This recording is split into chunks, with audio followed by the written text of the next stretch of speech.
Very much for that. I'm happy to introduce you now to Jennifer Tucker, Associate Deputy Administrator in the Agricultural Marketing Service at USDA, and Stacy Swartwood. Perfect. Thank you. Program and Systems Analyst at the National Organic Program in the Agricultural Marketing Service. They were a top 8 finalist last year for their Organic Integrity Database.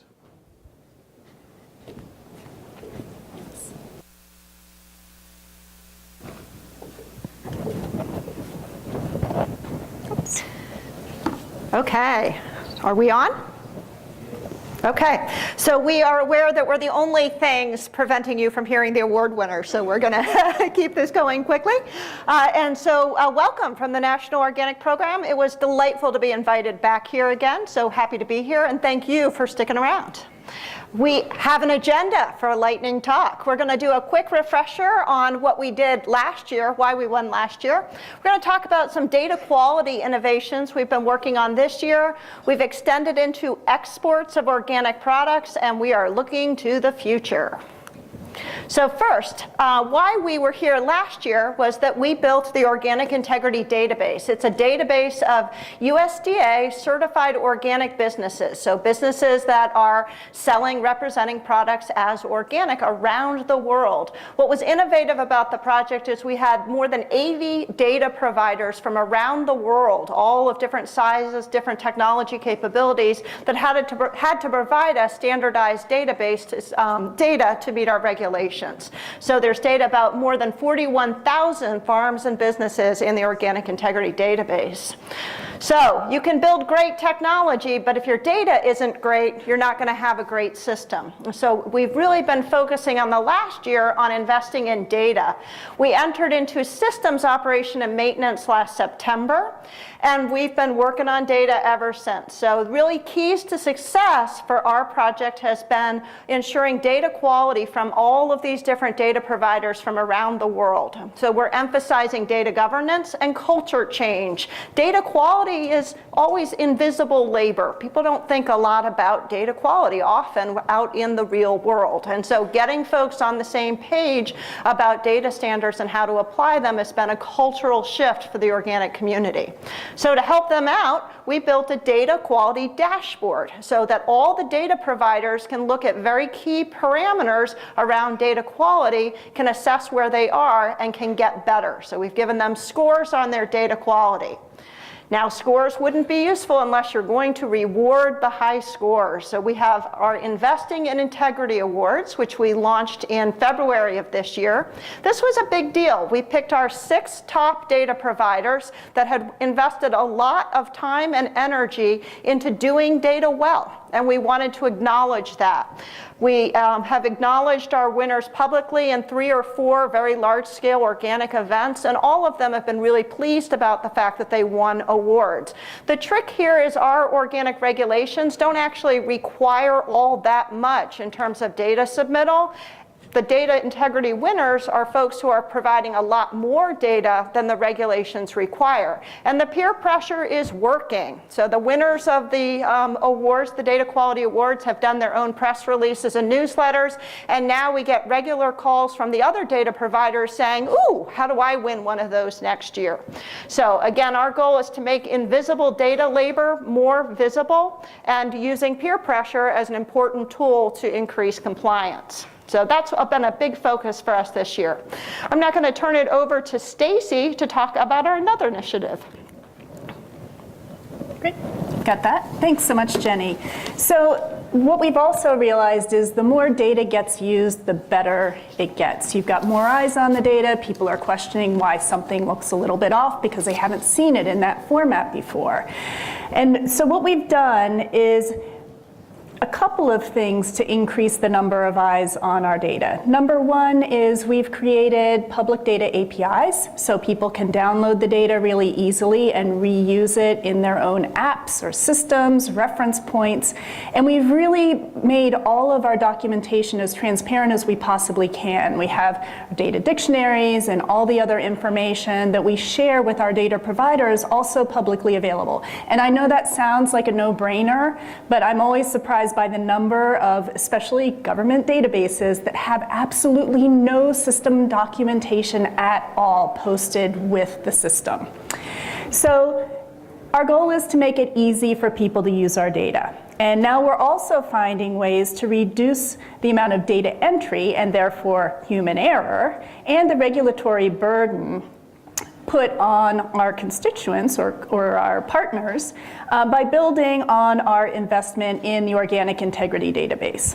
One example is the electronic export certificate option that we're launching this summer. And these are organic export certificates. They're transactional certificates that get put in the box with the product and shipped overseas. Or they can be sent, or they can be pulled down electronically by one of our trading partners. We've made it easy for organic certifiers who provide the data to Integrity to log into this system using their Integrity accounts. And we've used the 10-digit organic operation ID that serves as the unique identifier in Integrity to automate both workflows and populate contact information blocks on the export certificates.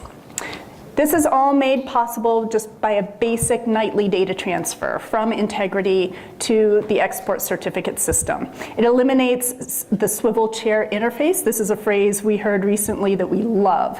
The fewer people that are reading off one screen and then re-entering data into another system on a different screen, the better. So we're dipping our toes in the water with this project, and we're looking at how we can extend our investment in the Organic Integrity Database further throughout the organic supply chain. Alrighty, so that's what we've been doing this year, and now here's what's next. Our big project coming up this year is we have been reaching out and having lots of conversations with Customs and Border Protection about implementing an organic import certificate. So what Stacy's been talking about is exports, and we also need to address imports. So we want to implement an organic import certificate within Customs and Border Protection's automated commercial environment. I know there are a number of folks who have worked with that environment. And so we've learned a lot through our early work on that with those folks. And they've been very, very helpful in helping us sort of pave the way forward. Second, we're going to be modernizing our organic complaints management system. Like many offices, we run our entire compliance division off an Access database.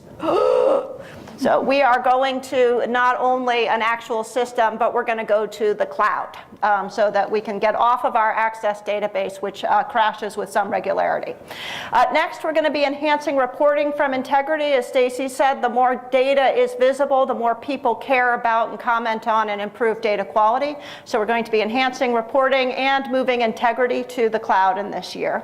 And then finally, we are assessing technology options for a worldwide organic supply chain traceability. So I'm going to take about the last minute or two to sort of describe what we're looking for. We know we have a really lot of smart folks sitting out in this audience. So this is an invitation for folks who are interested in giving us ideas on what we should do. We are a real early stage of our thought process. So we are welcoming feedback and your good ideas.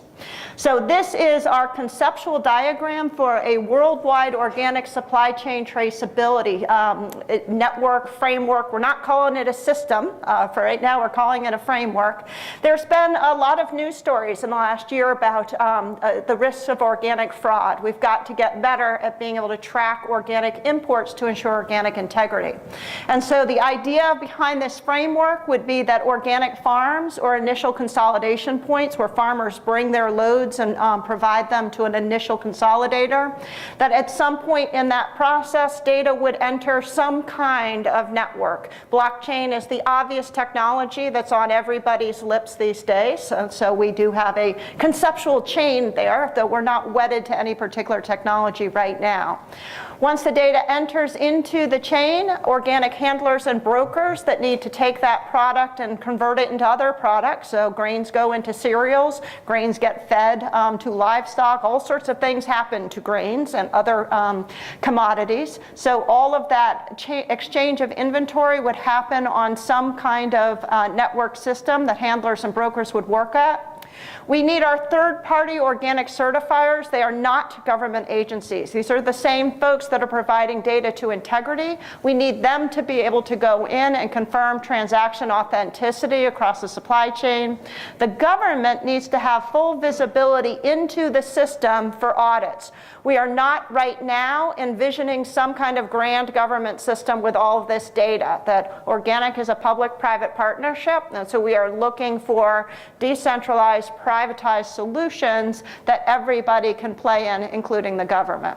At some point in the exchange of all of this information and data, there would be an export from that information grid onto the ACE system. So we want to work with Customs and Border Protection to figure out how to then get some of this data into the import certificate module so that organic product can then enter into the United States and yet be fully traced back to the farm it came from. Lots of challenges here of how to work in a public-private governance framework and partnerships, and how to connect data and product, that this is actual product and commodity moving across oceans, moving across country.